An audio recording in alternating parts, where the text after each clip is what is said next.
ชีวิตคือทุกสิ่งโลกความจริงคือทุกอย่างต่างคนเดินคนละทางต่างมีจุดหมายบทชีวิตมันทดสอบให้เรียนรู้ทุกอย่างในโลกนี้ที่แสนกว้างที่มันวุ่นวายอุปสรรคที่มีในวันนี้ต้องผ่านพ้นไปสู่จุดหมายปลายทางชีวิตสุดขอบฟ้าแสนไกล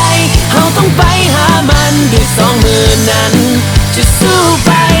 สร้างความฝันของตอนนี้เป็นจริงทำทุกสิ่งที่ใจใฝ่ฝัน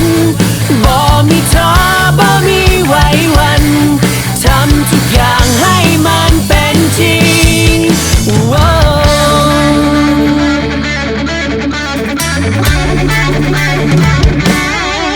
ดังภูเขาที่สูงใหญ่ดังเปลวไฟที่ลุกอยู่มีแม่น้ำคอยเคียงคู่กับดินและทรายเกิดมาแล้วในชาติหนึ่งต้องเรียนรู้ทั้งคุณค่าว่าชีวิตคนมีค่าและมีความหมายอุปสรรคที่มีในวันนี้ต้องผ่านพ้นไปสู่จุดหมายปลายทางชีวิตสุดขอบฟ้าแสนไกลเราต้องไปหามันด้วยสองมือนั้นจะสู้ไปสร้างความฝันของตอนนี้เป็นจริงทำทุกสิ่งที่ใจใฝ่ฝันบ่มีท้อบ่มีไหวหวั่นทำทุกอย่างให้มันเป็นจริงอาจจะล้มและท้อในบางวันกับความรักที่เคยทำให้กันเจ็บเท่าใดก็ยอมต้องสู้มันจะฝ่าฟันไปถึงขอบฟ้า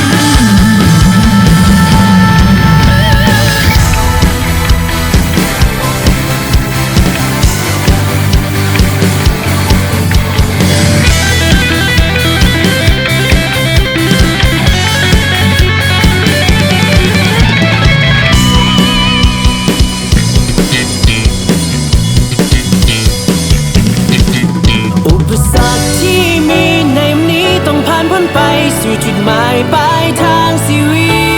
ตมันสุดขอบฟ้าแสนไกลเราต้องไปหามันด้วยสองมือนั้นจะสู้ไปสร้างความฝันของตอนนี้เป็นจริงทำทุกสิ่งที่ใจใฝ่ฝันบ่มีท้อบ่มีไหวหวั่นทำทุกอย่างให้มันเป็นจริงเพื่อความฝันของตนจะเป็นจริงอย่าปล่อยทิ้มให้มันผ่านไปสร้างความหวังและกำลังใจสู่จุดหมายที่ไกลกว่าเดิมเพื่อความฝันของตนจะเป็นจริงอย่าปล่อยทิ้มให้มันผ่านไปสร้างความหวังและกำลังใจสู่จุดหมายที่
เพื่อน